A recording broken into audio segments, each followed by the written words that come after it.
Hello माँ, कैसी हो? तबीयत तो ठीक है ना? भैया भाभी बच्चे सब कैसे हैं? भैया तो जैसे मुझे भूल ही चुके हैं, कभी फ़ोन नहीं करते और मेरे फ़ोन करने पर वो व्यस्त रहते हैं। राधा ने फ़ोन पर अपनी माँ कमला जी से पूछा। ठीक हूँ, बाकी सब भी ठीक है। हाँ, रमेश आजकल कुछ ज़्यादा ही व्यस्त रहता है। बिटिया, बस तेरी याद आती है, तुझे देखने का मन होता है। बस चंद सांसें ही बची है, सोचती हूँ वो बंद होने से पहले एक बार तुझे देख लूँ। कमला जी ने कहा। कैसी बातें करती हो माँ, जरा भी नहीं प्यार करती हो तुम मुझे सब पता है, वरना ऐसी बातें कभी बोलती ही नहीं। अगर तुम्हें कुछ हो गया तो मैं कैसे जिंदा रहूंगी माँ? कभी ये भी सोचा है किससे अपने दिल की बातें करूंगी? एक तुम ही तो हो जिससे अपने दिल की हर बात मैं बिना किसी संकोच के कह सकती हूँ। आंखों में आंसू लिए भराए गले से राधा ने कहा। अरे तू तो रोने लगी, मैं बिना तुझसे मिले कहीं नहीं जाने वाली हूँ, तू चिंता मत कर। अच्छा बता तो जरा, मेरे नातिन कैसे हैं? कमला जी ने कहा। सब ठीक है माँ, शिया ने तो बोल कर रखा इस बार जरूर नानी के घर चलेंगे। राधा ने कहा। हाँ, मेरा भी बहुत मन होता है देखने का, तुझे देखे 2 साल हो गए। कहते हुए कमला जी की आवाज़ में उदासी छा गई। माँ तुम तो जानती हो, माँ जी को जब से पैरालिसिस अटैक आया है तब से कहीं आना जाना नहीं हो पाता। मुंबई से वाराणसी इतना दूर है कि मैं एक दिन में मिलकर आ जा भी नहीं सकती, और तुम मेरे घर आओगी नहीं, बेटी का ससुराल है तो क्या करूँ मैं? अच्छा माँ, भाभी आस पास हो तो जरा बात कराना, बहुत दिन हो गए उनसे बात किए हुए। राधा ने कहा। अरे तेरी भाभी तो रसोई में कुछ काम कर रही है, बाद में बात कर लेना। अच्छा सुन बिटिया, तू समधन जी का अच्छे से ख्याल रखना, साथ ही अपना और बच्चों का भी ध्यान रखना। हाँ माँ, तुम भी अपना ध्यान रखना। अच्छा अब रखती हूँ फ़ोन। लेकिन राधा के मन में माँ से बात करते हुए ऐसा लगता था कि वो कुछ छिपा रही हैं। आज भी भाभी के लिए बहाना बना दिया। ये सारी उलझनों को सोचते हुए राधा फ़ोन रखने ही जा रही थी कि उसे भाभी की चिल्लाने की आवाज़ आई। कमला जी फ़ोन काटना भूल गई थी। कल्ली बेटी से हमारी चुंगली, मिल गई कलेजे को ठंडक, या कुछ और भी बाकी है तो वो भी कर ली होती। मेरे आते फ़ोन क्यों रख दिया, ताकि हम सुन न लें कि आपकी प्यारी बेटी राधा आपको क्या क्या गुरु मंत्र देती है। सब जानती हूँ, ऐसी घर बिगाड़ने वाली बेटियों को मैं प्यार से बोलकर जिंदगी में जहर घोल देती हैं, जब देखो तब बिना मतलब ठिसुआ बहाती रहती हैं। भाभी की बात सुनकर उसका मन हुआ कि एक जबरदस्त लताड़ भाभी को लगाए और उनसे पूछे कि फिर वो क्यों अपनी माँ को फ़ोन करती हैं। क्या उनकी वजह से ही उनके भाइयों के बीच बंटवारा हुआ, और हमेशा के लिए उनकी ये जिज्ञासा शांत कर दे। उसने तय किया कि वो आज रात ही अपने भैया से बात करेगी।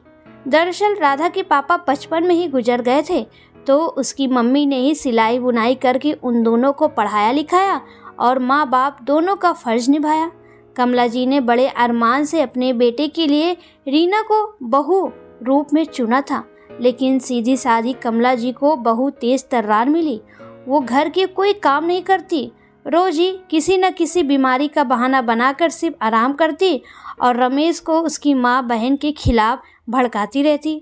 घर का सारा काम राधा और कमला जी के हिस्से आता। कमला जी बेटी के विवाह और घर की शांति बनी रहे इसलिए चुप रहती और राधा को ही समझाती। जैसे तैसे करके राधा का विवाह हो गया, वो अपने ससुराल चली गई। लेकिन रीना का अब राधा और कमला जी का फ़ोन पर बात करना भी नहीं भाता था। तभी उसी दिन रात के 11 बजे रमेश ने राधा को फ़ोन किया। अपने भाई का फ़ोन देखकर राधा ने फ़ोन उठाया और बिना फॉर्मल बातचीत के उसने सीधा बोलना शुरू किया। अच्छा हुआ भैया आपने फ़ोन कर दिया, मैं आज आपको फ़ोन करने ही वाली थी कि अच्छा हुआ आपका फ़ोन आ गया।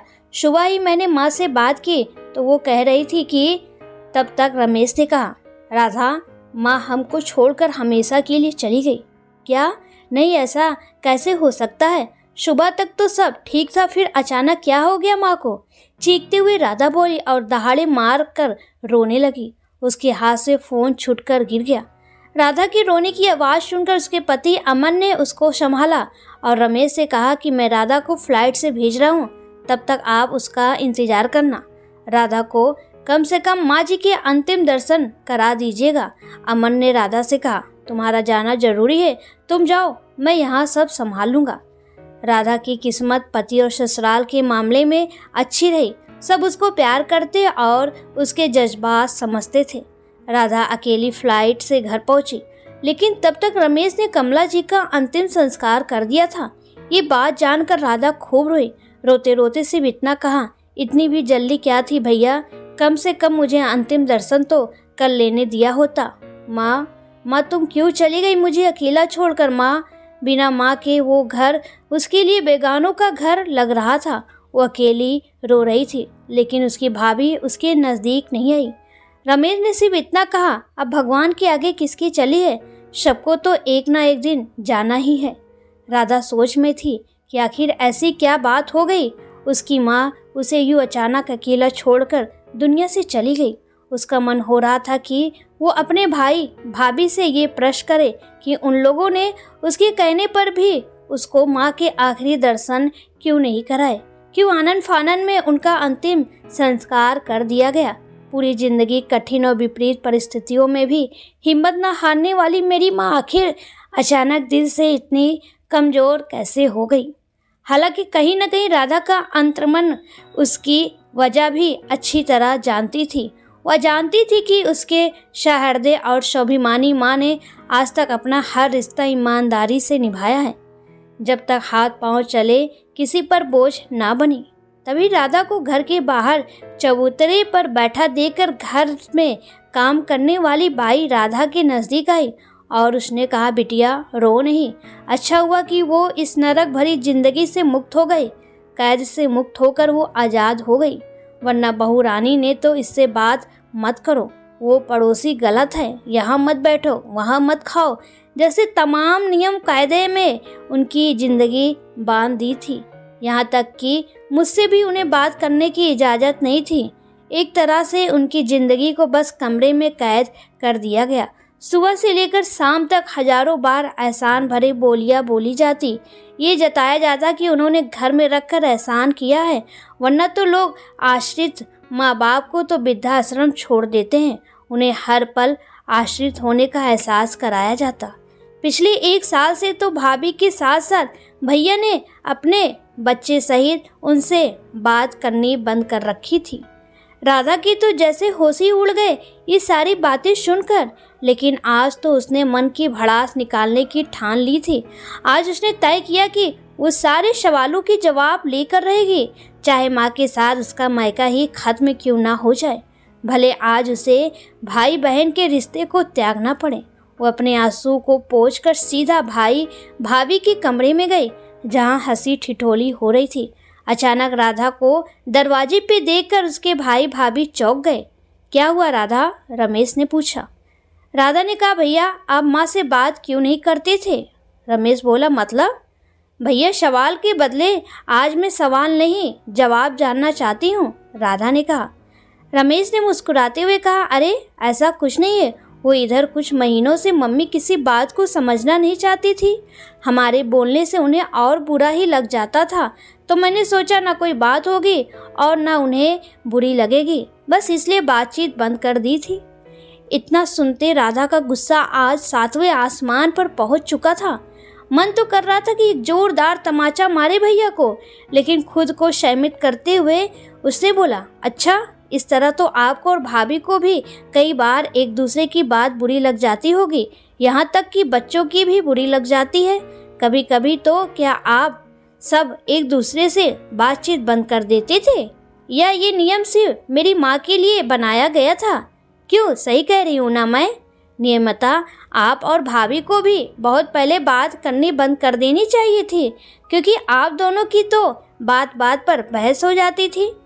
भैया छोटा मुंह बड़ी बात, और आज तक मैं आपसी रिश्ते का लिहाज कर चुप रहती थी, लेकिन अब मैं किसी का भी लिहाज नहीं करूँगी। एक ही घर में रहते हुए बेटे बहू और पोते पोती से मिली अकेलेपन की ये सज़ा मेरी माँ के लिए कितनी तकलीफ दे रही होगी। मेरी माँ के लिए ये चुप्पी बहुत बड़ा त्रास थी। आप लोगों के अत्याचार झेलती मेरी माँ बेहद मानसिक तनाव के कारण अंदर ही अंदर टूटने लगी थी, जिसके कारण उसके दिल ने धड़कना बंद कर दिया और उन्हें हार्ट अटैक आ गया।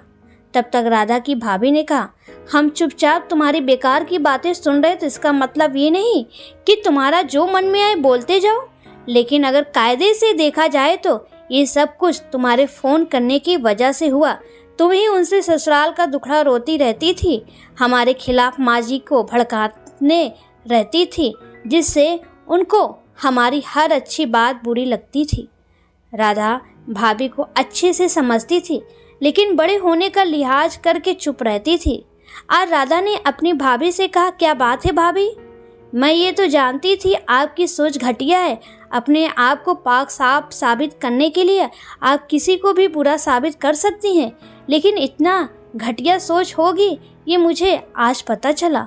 आप माँ से आज़ाद होना चाहती थी ना, आपकी मनोकामना पूरी हो गई, मेरी माँ चली गई। आज राधा का मन खट्टा हो गया।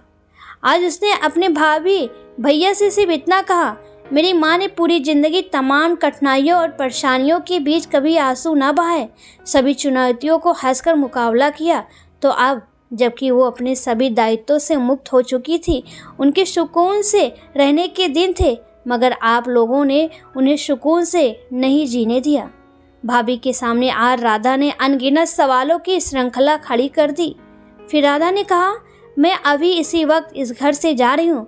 अब आज के बाद हमारा रिश्ता खत्म। लेकिन आखिरी बात, आप दोनों आज मेरी एक बात याद रखना, मेरी माँ को आप दोनों मिलकर जितनी तकलीफ़ दी है, उतनी ही तकलीफ़ आप दोनों को भी झेलनी पड़ेगी, क्योंकि आपके भी आगे एक बेटा बेटी है। इसलिए अब आज से आप लोग अपने बारे में सोचिएगा। कल को जब आपकी बहू आपको अपनी बेटी से नहीं बात करने देगी, तब आपको मेरी माँ की तकलीफ़ का एहसास होगा। याद रखना मेरी बात। अब मेरी माँ का फ़ोन कभी नहीं बजेगा, और भैया अब मैं कभी फ़ोन नहीं करूँगी। आज माँ के साथ आपने अपनी बहन को भी खो दी। अब आपके पास अपना कहने के लिए एक भी रिश्ता नहीं रहा। सारे रिश्ते माँ के साथ ही खत्म हो गए। कहकर राधा वहाँ से वापस अपने ससुराल आ गई और उसके बाद कभी अपने मायके नहीं गई, ना ही कोई संपर्क रखा। लेकिन आज इतने सालों बाद जब अपने भाई भाभी को अपने दरवाजे पर खड़ा देखा, तो वर्षों पहले बीती कड़वी यादें आंखों के सामने जीवंत हो उठी। तभी रमेश ने कहा, अंदर आने के लिए भी नहीं कहेगी? भाई की आवाज़ से राधा अतीत की यादों से बाहर आई। तभी उसके पति अमर ने कहा, अरे आप लोग बाहर क्यों खड़े हैं, अंदर आइए ना। बेटे ने चाय पानी नाश्ता दिया, लेकिन राधा कुछ भी नहीं बोल रही। उसकी आंखें तो दोनों लोगों को देखकर जैसे पत्थर बन गई थी। राधा की बहू ने आकर पैर छुए। बहन का हंसता खेलता भरा पूरा परिवार देखकर रमेश और रीना एक दूसरे को एकटक देख रहे थे। तभी रीना ने कहा, राधा हम अपने गुनाह की माफ़ी मांगने आए हैं। आज जब हम उम्र के आखिरी पड़ाव पर पहुँचे, तब हमें समझ आया हमसे कितनी बड़ी भूल हो गई। आज हमारे दोनों बच्चे हमसे बात नहीं करते। दोनों को प्रॉपर्टी का लालच है, लेकिन हमसे किसी को कोई मतलब नहीं। हम जिए मरे उन दोनों को कोई फ़र्क नहीं पड़ता। वो चाहते हैं हम सारी प्रॉपर्टी उनके नाम करके वृद्धाश्रम चले जाए। बहू बेटी दामाद बेटा सब के सब बेगानों जैसा व्यवहार करते हैं। कोई हमसे बात नहीं करता। जिन बच्चों को हमने इतने लाड प्यार से पाला, उनके लिए हमारे प्यार का कोई मोल नहीं। रोती रोती रीना अपने दर्द बताए जा रही थी। तभी रमेश ने कहा, राधा तू हमें माफ़ कर देगी तो हमें लगेगा कि माँ ने हमें माफ़ कर दिया।